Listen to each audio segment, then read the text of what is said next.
It's crunch time, and that's because we have a model from the demolition sector.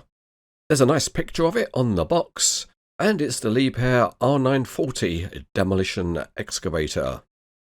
If we turn the box around, we can see the label at the end, and this is a model made by Conrad, and it's model number 2222. Let's weigh things up and see what we get, and it's 3 pounds 13 ounces. Which is 1.73 kilograms. The box style has a nice opening flap, and the first thing we see is an instruction sheet. After that we see an expanded polystyrene tray, and if we take off the lid we can see the many parts inside. It's all very neatly packed, and if we get out the main machine there are finger holes to tell you where to lift it out, and that's a nice touch. Out of the box there was one loose part, and that was one of the handrails, but it easily pressed back into place. Let's look at the sheet, and it's limited to the 2 transport cradles for the twin booms.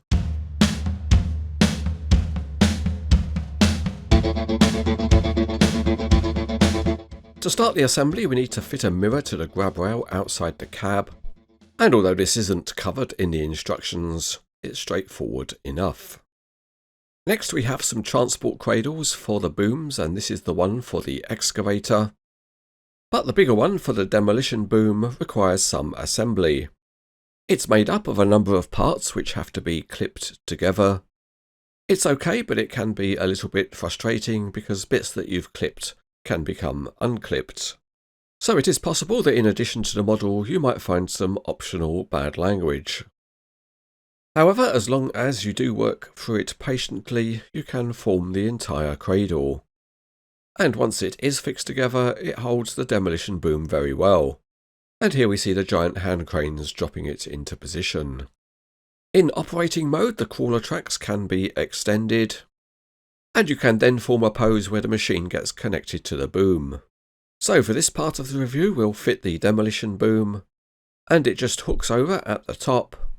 And then there's a long pin to insert, and for Conrad that pin is typically plastic. Next we can carefully simulate the boom being raised. Next we'll add on one of the 2 tools that are supplied, and this one is the crusher. And it has a kind of a quick fit arrangement. It hooks over and a single pin secures it. To make it look right you then connect up the soft hydraulic hoses. So here's the model with its demolition boom and crusher. And it's about 2 pounds 3 ounces, which is just under 1 kilogram.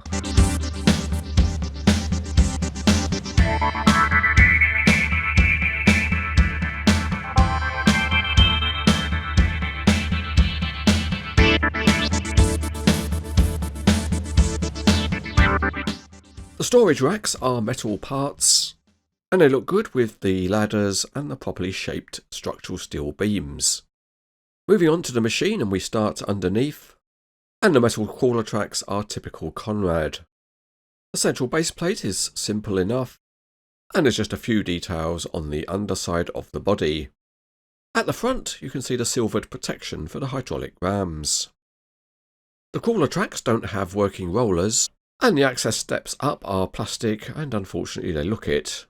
There's some nice detail on the drive sprocket. The cab has got a large plastic protection guard to the front and top, and that mirror does not have a silvered surface. The access step also looks a bit crude because it's not textured. The windows have nicely delineated frames, and other details include the handle. On the side of the body there is some graphics, and that includes for the grille. There's also some small warning signs.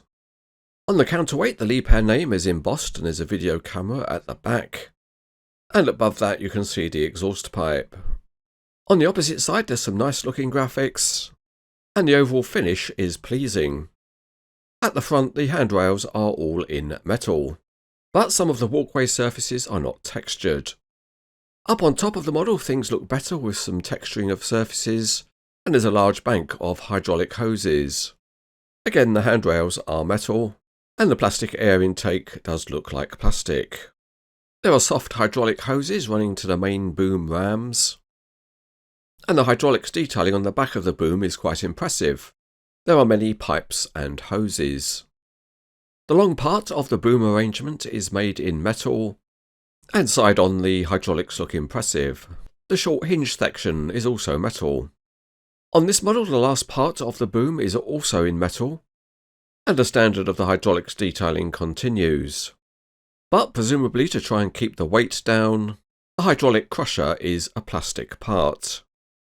But that's not true of the sorting grab, which is largely in metal, and it doesn't have a proper connection point for the hydraulics. The excavator boom is of a similar standard, and again the main parts of the boom are in metal. The large metal bucket is fixed in position, and it has good looking teeth.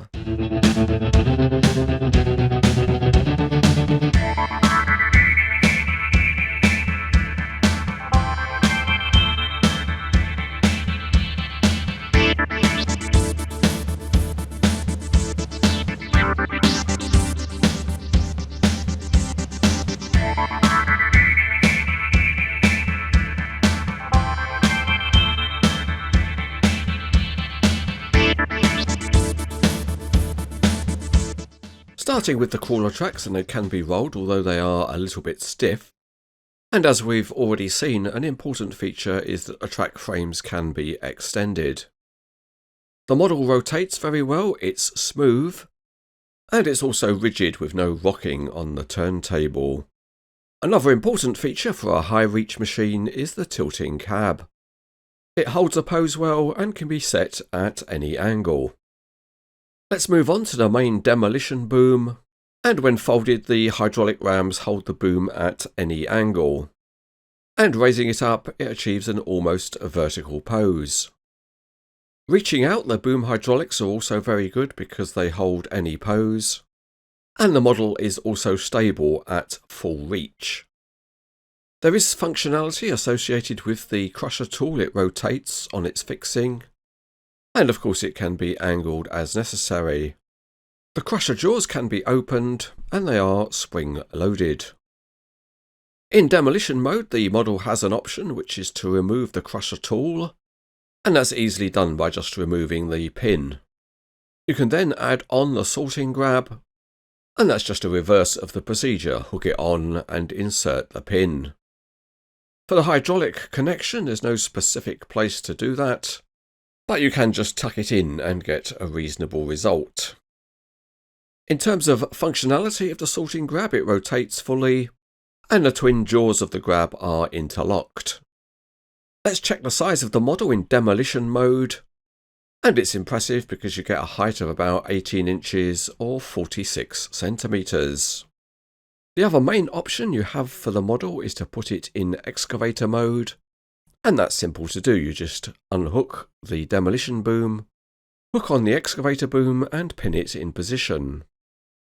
But even that has two options. You can pin it so that the boom is straight, or you can use the alternate pin position and get a cranked boom.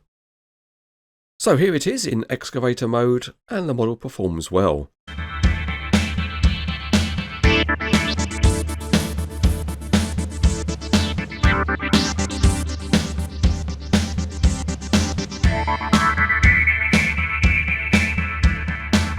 This is a typical Conrad model. It is both strong and robust. The biggest plus point is the functionality and the various options you have for displaying the model. There is some very nice detailing, including in particular the hydraulics, but some of the aspects of detailing are not quite to the best of modern standards. But overall, this is a great looking demolition model, and it's got enough going for it to be rated as excellent.